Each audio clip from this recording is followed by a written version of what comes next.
So, nakadalawa na. Hindi na pangatlo. may pangatlo pa. Nakakilala ka na naman ng panibagong lalaki.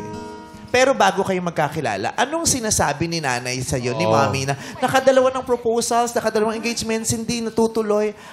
Naiinis ka po ba sa kanya? May mga sinasabi ka po ba sa kanya? Oo, marami. Sabi ko sa kanya, Like mother. Yes, ano po sinabi niyo? sabi ko sa kanya, anak, sana kung pipili ka ulit ng iba, yun namang somebody na talagang ready na magpakasal.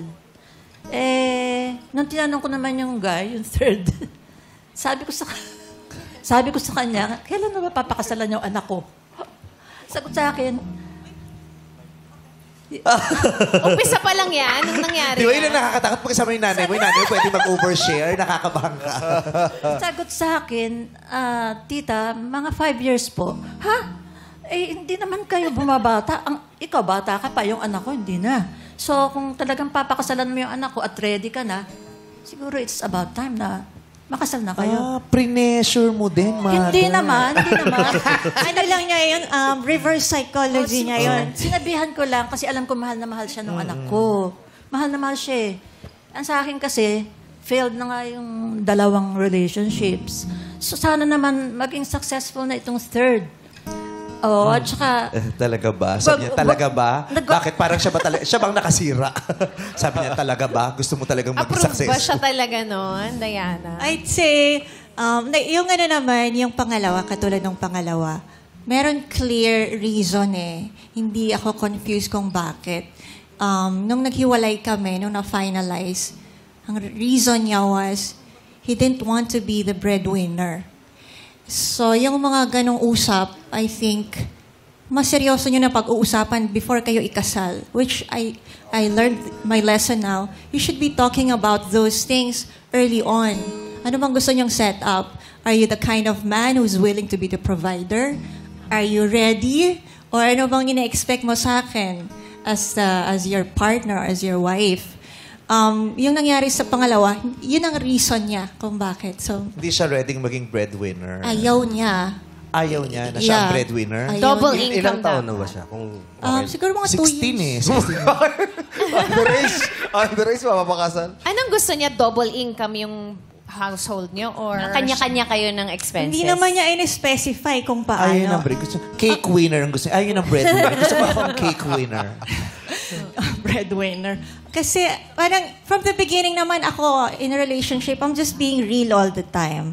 Hindi ako nag-expect, but I share with you kung ano yung gusto ko, kung ano yung I think is ideal. And I think added pressure also. No offense sa aking mga magulang or kay mom, naka-add yung parental pressure eh. Kahit hindi siya directly nakikialam dun sa relasyon. Growing up kasi, yung the pressure of, you have to be this, you have to be this way, or Naku, your grabe partner. pala yung nagawa mo, ma. Ay, mami. Grabe. Kung ako yan, naku, haharapin ko yung anak ko pag uwi mamaya. Ano yung mga sinabi-sabi mo dun sa TV na yun?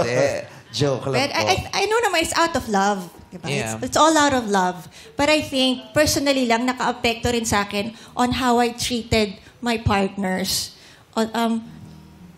Kailangan para goods tayo kay mami. Oo. Pag ganito, ganyan. So, meron May impluensya naman talaga yun. Yung pamilya mo, kaibigan mo, nakikita mo sa lipunan, di ba? Ang mga desisyon naman talaga natin ay naiimpluensyahan ng napakaraming factors. Family, outside world, society, religion, lahat yan. Yes. So, meron pang isa. May nag-propose na naman. Paano nag-propose yung pangatlo?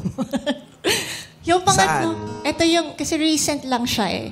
Saan siya nag-propose? Saan? Paano ka recent? Like last month? 2 months ago? March. March? March kami naghiwalay. This year. Di March kayo naghiwalay. Nag-propose siya last year, October. Oh.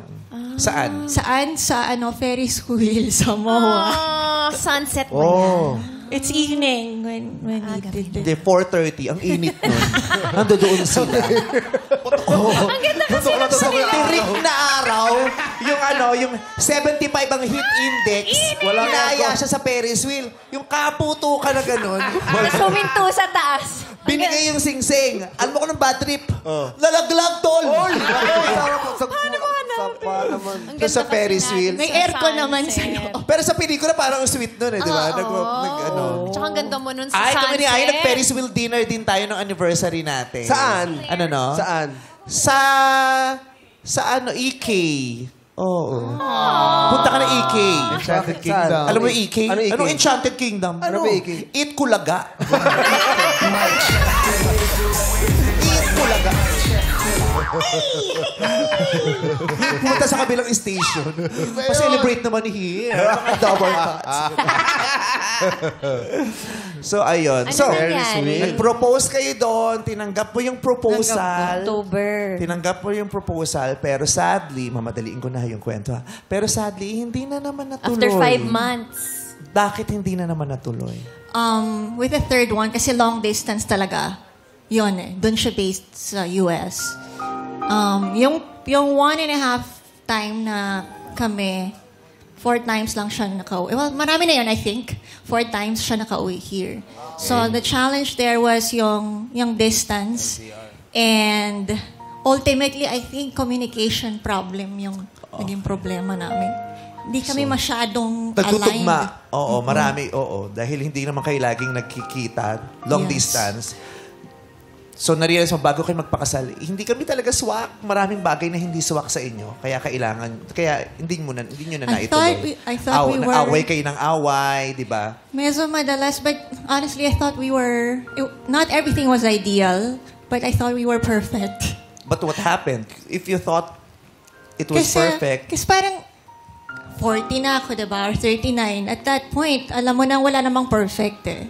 Walang perfect, walang... kaya bakit kayo naghiwalay? If you thought it was perfect, you said you thought it was yung perfect. communication issues that I thought pwedeng ayusin.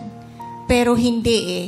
Medyo like, I say some things na I'm just being realistic. Like, ano kaya, baka it's not gonna work kasi magkahiwalay tayo, magkalayo. Yeah, kaya nga yung realization na hindi kayo nagtutugma. Yeah, I think. Sino yung sinabi ko kanina? Sino dapat ang mag-a-adjust? Pareho Dito ba kayo. kayo titira o doon kayo sa... Yun ang hindi namin napag-desisyon na Kasi ng MDR, maayos. mahirap yun. Yung mga gusto nila hindi nagtutugma. Na-realize silang hindi. Kaya lagi silang away ng away. Hanggang sa puntong yung huling away nila, nag-ayaan Yun na kayong yan. maghiwalay at kinol nyo. Diba?